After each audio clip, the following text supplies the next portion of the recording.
Gary from Upside Down Shark Radio, and I am joined by the most handsomest rock band in the land Ever. Bowling for Soup. Hi. For the unfortunate people that don't know who you are, would you mind introducing yourself? And That one guy? Yeah. The one guy that doesn't know? I'm Jaret, and I enjoy a nice walk along the beach, but not actually in the sand. I like to stay on the concrete part. And I also love puppies. I'm Gary, and usually while Jared's on that walk, I'm like, can't we go to the sandy part? This is boring on the sidewalk, so, like it. you know, whatever. I don't like to get sand in my parts and my stuff.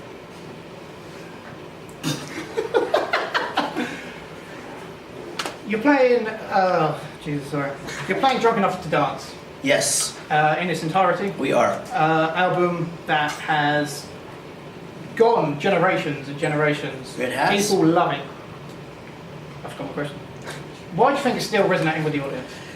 You know, when you first of all, it's a really fun album. I mean, it's a fun album from sort of like the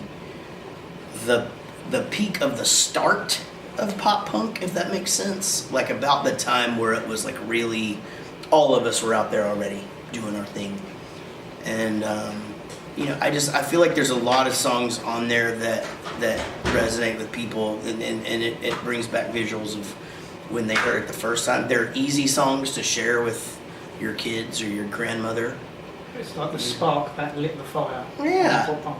It's a fun album to go back and listen to for sure. I mean, a couple of times, Eric is back here asleep, but one time he and I were cooking at my house, and it came on randomly on my iPod, and an iPod was an iPhone before it could be a phone, in case you guys didn't remember that. But anyway, just listening back to it, it's just like, this is pretty darn good.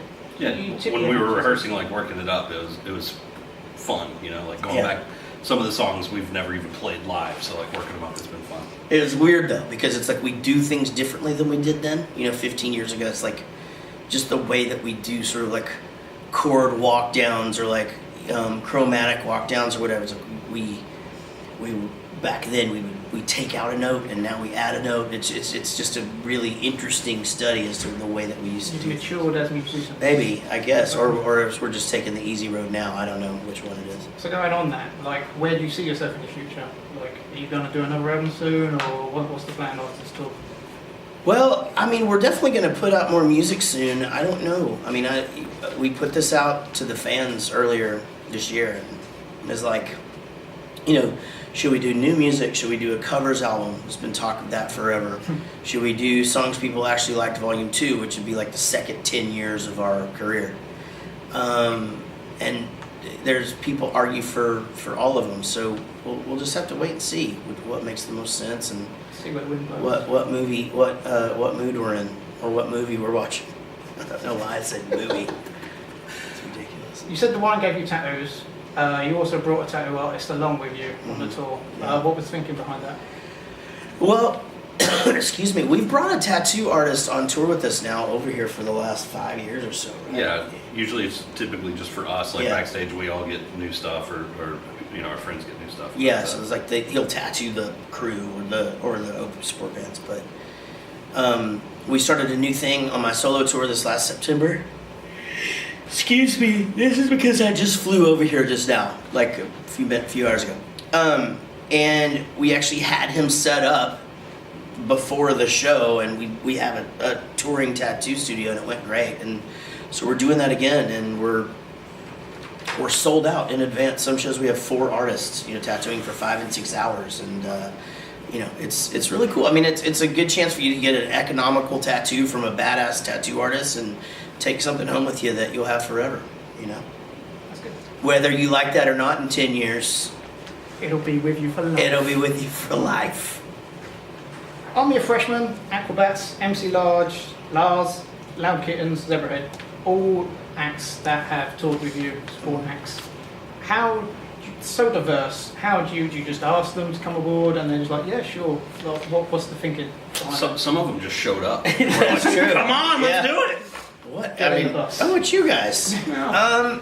For the most part, it's that we meet them or we take some sort of interest in them or hear them or see a video and we're like, we've got to take them on tour.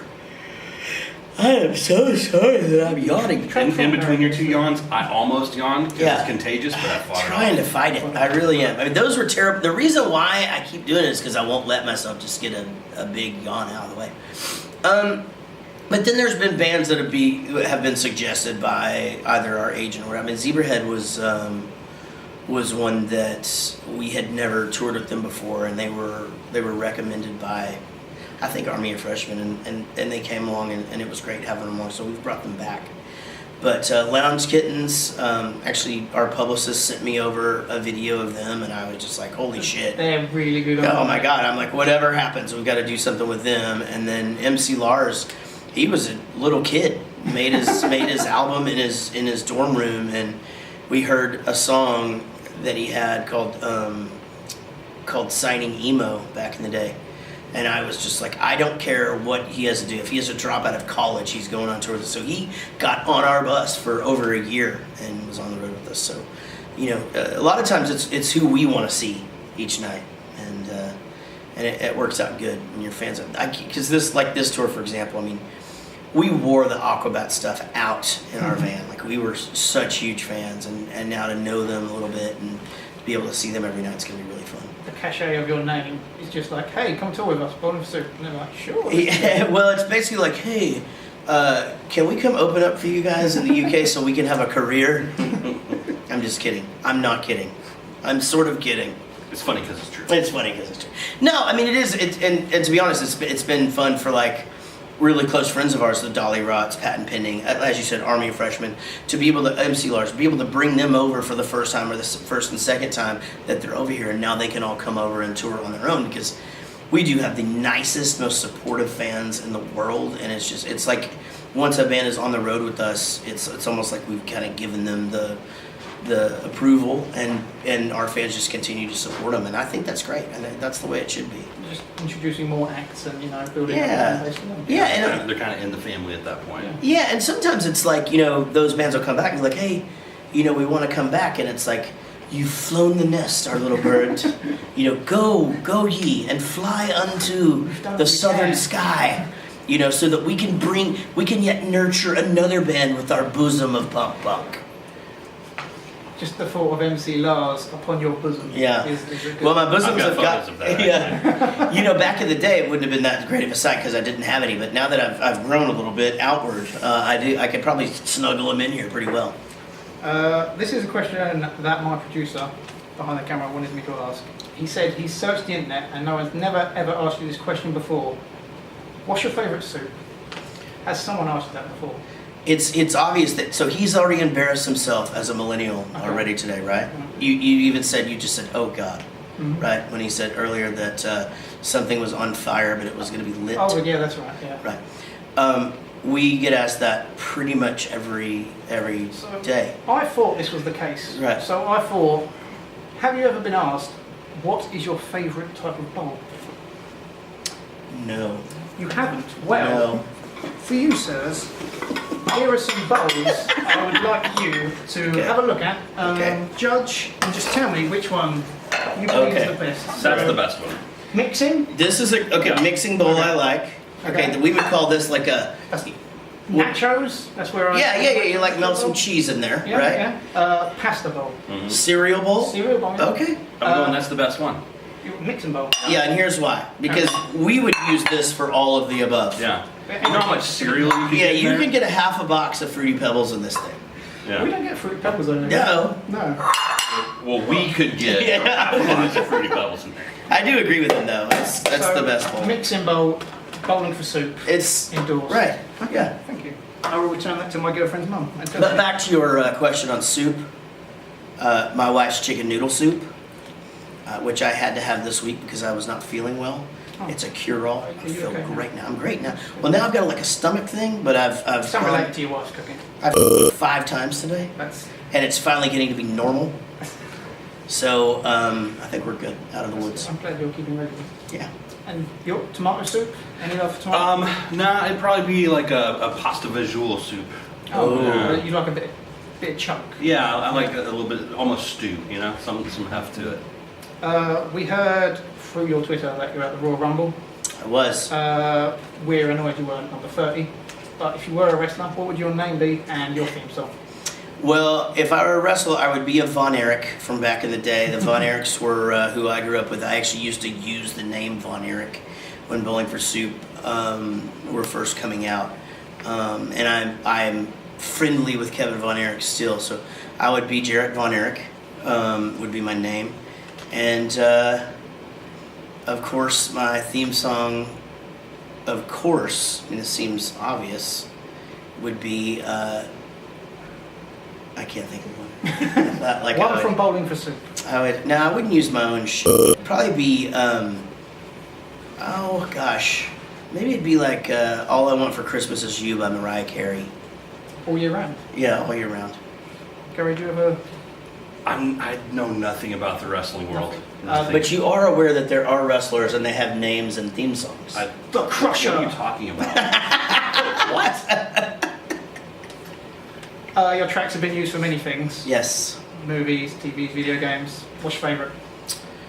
Off of the ones that have been used for stuff, Like Jimmy Neutron? now Phineas and Ferb has yeah. got to be the hands down favorite. I mean, there's a song I wrote for Phineas and Ferb for the movie called Robot Riot, and it's so cool because I got to write the song, perform the song, and then I'm animated in the movie doing the song. But we had a lot of fun doing Jimmy Neutron too, and Greatest Day. Greatest Day, yeah. That's our own song. Was written originally for a Tiger Woods golf game. They didn't use it. We put it on an album, and it's been in so many television shows. It's been on video games, TV shows, Yeah. a couple of movies. So was Like, it it's written just been- for the game? It was written for the game, but they didn't use it. So it's just by chance. And then it Best just thing. literally just gone and gone and gone, and that's on Drunk Enough to Dance. So we'll be playing that a bunch this tour. Do you ever get fed up with Chuck E. Cheese being commented on every YouTube video? No, that's my day job. So anybody can talk about that anytime they want. You also have a podcast, don't you? I do. It's Jared Goes to the Movies. Yes. What universe would you like to exist in or play a part in? So Star Wars, X-Men, Marvel, any sort of one comes to your mind? Debbie does Dallas. I was going to say Adventures in Babysitting. Yeah. Oh, I like that one too. I'm not a sci-fi guy. Like I appreciate Star Wars because it happened when I was a kid. I don't worship it. I mean, it's okay. I go to see the new ones because my son is 11 and my father-in-law's a nerd. So Okay. That's what we do as boys. But the whole universe thing, man, I don't know. I guess I'd probably, I think I'd just stick with the one that we're in. It's boring. Only the moon would actually be made of cheese. That's it. Yeah. Final question. We are Upside Down Shark Radio. How well do you know your sharks? What's your favourite shark? I know a little bit about sharks. I have some options if you don't know any off the top of your head. A wing head, a scoop head, Uh-huh. Bruce from Finding Nemo, Jaws. Mine's the hammer. Bruce from Finding Nemo. That's a good one. I had a bit of a sexual run-in with a hammerhead shark at the aquarium, and it like followed me from like point A to point B just over and over, and I kept testing it out, and it would just stand over me and just look at me and I'm pretty sure like it was having a moment with me or whatever. So I'm gonna go hammerhead. I was going to go Hammerhead too because we've been bitten by a tiny little baby hammerhead We shark. have actually, Where true was story. that? Yeah. In Diego Garcia, it's this little bitty dot in the middle of the Indian Ocean, and You guys own it, we run it yeah. for you. So we got to go there to play for a bunch of troops in the military that are stationed out there, and they've got this little lagoon thing, and we go out there and we're swimming around and frolicking, and Eric kind of freaks out for a second. Oh, something bit me, and we're like, yeah, it's But Eric. Eric always freaks out. Eric's being Eric, haha, and we keep on frolicking and just having fun, and then Chris is like, hey, something bit me. We're like, let's get the fuck out of here. Yeah, okay, if Chris is getting bit, we're out. And then we just saw this little bit baby hammerhead swimming around. And then, so we go up and we're like, hey, you know, like, is that a thing? Could we have been like, would he have been like coming up and nibble us? He goes, oh yeah, and you're lucky you got out when you did. And we're like, and I'm like, yeah. And he's just like, yeah, because where there's baby, there's mama. So we went to the pool after that. We did. Yeah. A nice relaxing mojito or something. We did. You know. I mean, it was at a military base, so you could just buy all the liquor you want, and take it to the pool. So we had a hell of a day. It's good. Gentlemen, I can't wait to see you at Brixton. That's where I'm going. Thank you. Yes, that's going to be great. We're filming it live Are you really? for an upcoming DVD called Older, Fatter, Still the Greatest Ever.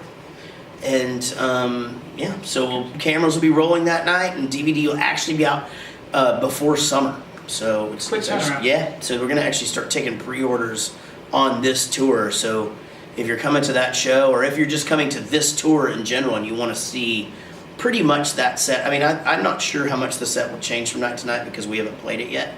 But pretty much this show, if you want to have it on forever and ever, keep watching all the Bowling for Soup socials. What about ever? Ever. Forever, ever.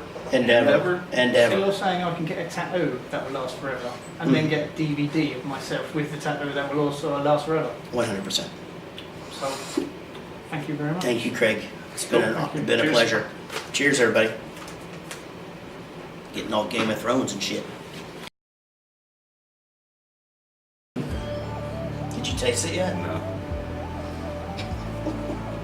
He smelled it first. He's like, You could just do a 15-minute interview about wine. Wine cost. It's a 2018. I can do it. yeah, I mean, if I had hair on my arms, I'd be standing up right now. Oh shit, that wine gave me tattoos. All right, let's do this. Hello, everyone. I'm Craig. Have you been recording the whole time? Have we? How long? A minute? We had a bit of wine talk, but that's about it. Oh, okay. Hi, welcome to Wine Talk. I'm Jaret. This is my sidekick, Gary. The hot subjects. What berries make the best wine? Well, obviously grapes. Sometimes prunes. Prunes. I don't know. I made that up. They're like big raisins. That's it. I would think. Yeah, they are like big raisins.